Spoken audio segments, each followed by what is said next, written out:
ay rated SPG. Striktong patnubay at gabay ng magulang ang kailangan. Maaaring may masiselang tema, lengguwahe, karahasan, sexual, horror o droga na hindi angkop sa mga bata. Matapos maikwento ni Rudy ang kanyang nakaraan dito kay Gabo, ay talaga namang umaapoy sa galit ang ating bida sapagkat hindi niya lubos maisip na para lang sa ginto ay kaya nga nilang pumitil ng buhay. At maaga ngang nangulila si Gabo sa kanyang inang si Melinda. Matapos ang lahat ay inihatid na nga nila Gabo si Mang Rudy sa kanilang pamamahay upang doon na lamang magpagamot at magpagaling. At ipinangako ngayon ni Gabo na pagbabayarin niya ang mga taong may pagkakasala sa kanyang pamilya. Ngunit binalaan nga ni Rudy si Gabo na wag na lamang gumanti sa kapagkat makapangyarihan umano ang mga taong babanggain nito dahil mga pulis, lalong-lalo na si Ricardo Jacinto.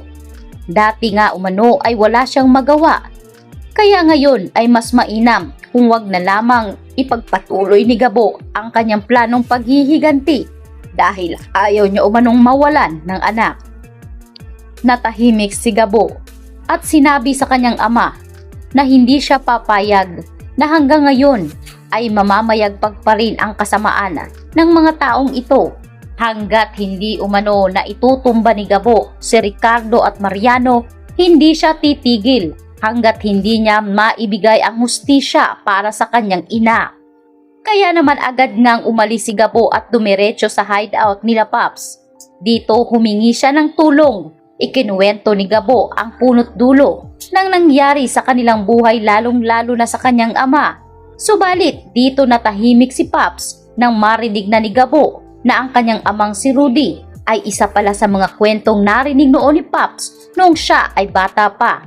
Inamin ngayon ni Pops na minsan niya nang narinig ang kwento tungkol sa mga ginto at ang tatlong sumubok nga na naturang hukayin ang naturang bloke-bloke sa naturang kuweba na kung saan napagtagumpayan naman nila.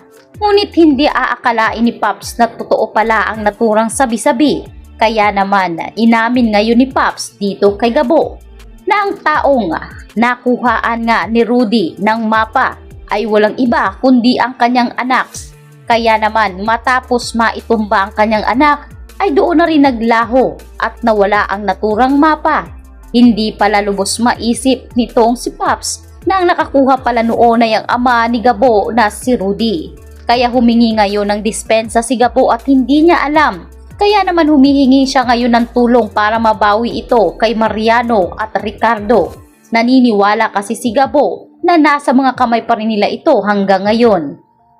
Kaya naman payo ni Pops na kinakailangan nilang pagplanuhan itong mabuti sapagkat makapangyarihan umano itong si Ricardo Jacinto. Dati itong general at kasamahan naman ito si Mariano Zafra na kasalukuyan ngang nakuhaan ng ginto nitong si Gabo.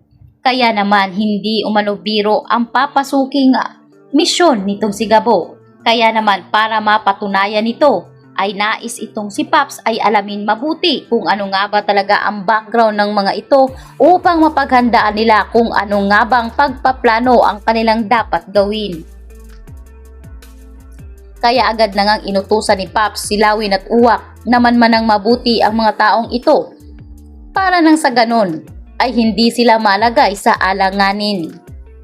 Sinabi ngayon nitong si Pops na kaya niyang tulungan si Gabo basta't maghintay lamang ito ng tamang panahon at huwag nga rong ura-urada. Kaya naman dito si Gabo bumalik sa lugar kung saan huli niyang nakita ang mga Zafra.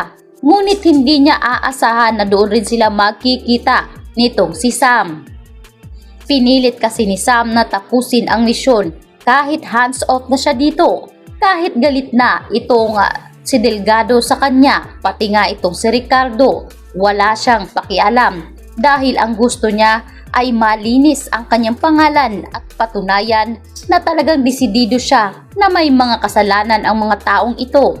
Subalit matatapala naman ng pera muli itong si Delgado at Pia dahil gumawa nga ng paraan si Mariano para mapawalang sala ang kanyang anak na si Victor at makalaya rin itong si Mr. Chan. Gulat na gulat si Sam nang sa pagbalik niya sa presinto ay dito niya na nakita na kinakalagan na ng posas si Mr. Chan at itong si Victor Zafra. Kaya sa pagkakataong ito ay tinanong nga ni Samantha itong si Delgado kung ano ang nangyari at bakit napawalang sala. Inamin ngayon ni Delgado na mahina ang kanilang ebidensya kung kaya't nakapagpiyansa ang mga ito. Kapag lumakas ang kanilang ebidensya ay tsaka na lamang huhulihin muli ito si Mr. Chan at ito si Victor Zafra.